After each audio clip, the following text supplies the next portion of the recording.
बिस्मिल्लाहिर्रहमानिर्रहीम। अस्सलामु अलैकुम स्टूडेंट्स।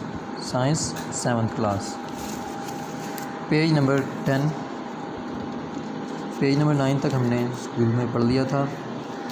पेज नंबर 10 पे है हमारे पास comparing breathing and burning. Breathing सांस लेना, बर्निंग किसी भी चीज़ का जलना।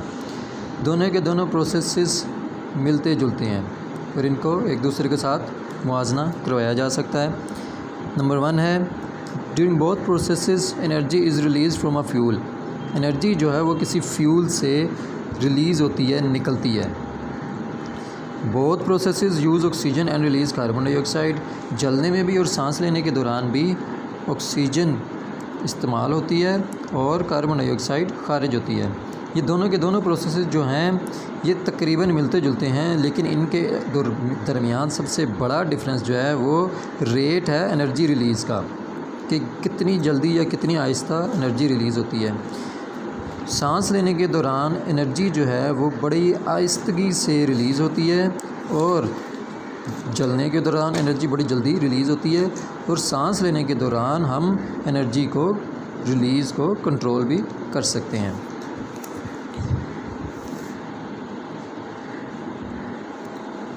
Common disease of respiratory system.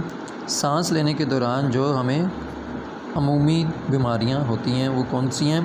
Common cold. Number 1 common cold.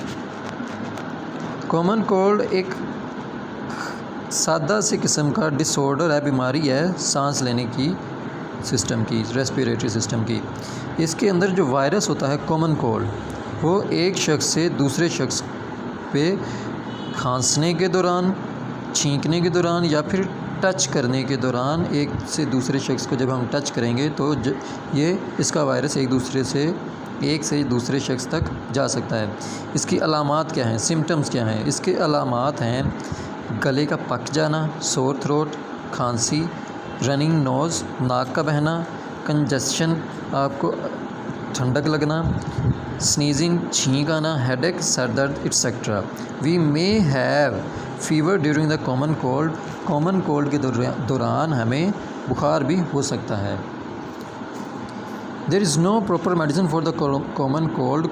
Common cold की कोई ख़ास दवाई नहीं है, ताहम हम एहतियाती तदाबीर कर सकते हैं। किस तरह हम इससे बेहतर हो सकते हैं, इस बीमारी से किस तरह निजात हासिल कर सकते हैं? अगर हम काफ़ी सारा रेस्ट करेंगे, काफ़ी सारा लिक्विड पिएंगे और अगर ये अलामात ना जाएं तो फिर डॉक्टर से रुजू करें। निमोनिया दूसरा डिसऑर्डर ऑफ रेस्पिरेटरी सिस्टम हमारे पास है निमोनिया। पी साइलेंट है। निमोनिया एक इन्फेक्शन है फेफड़ों का।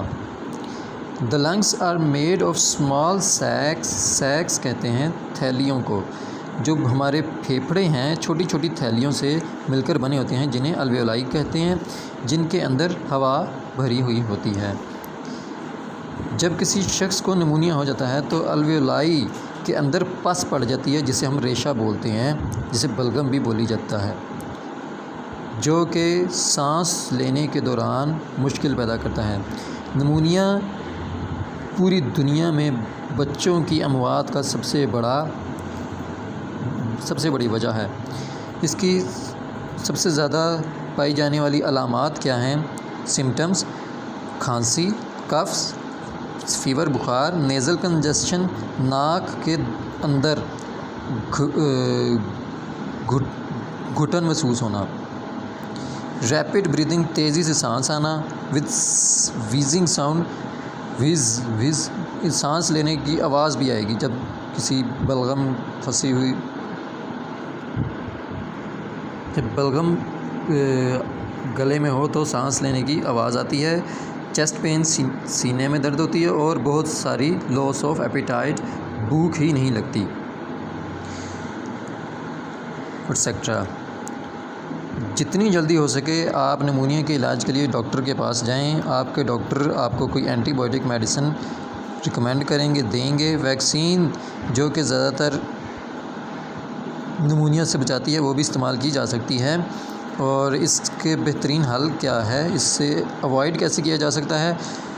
Wash your hands frequently to avoid germs, अपने हाथों को बार बार धोएं ताकि आप पर जर्म्स ना आएँ। यूज़ अ टिशू और हैंडकरचीफ व्हेन यू कफ और स्नीज़, जब आपको खांसी आए या फिर छींक आए तो आप एक टिशू या फिर रुमाल का इस्तेमाल करें।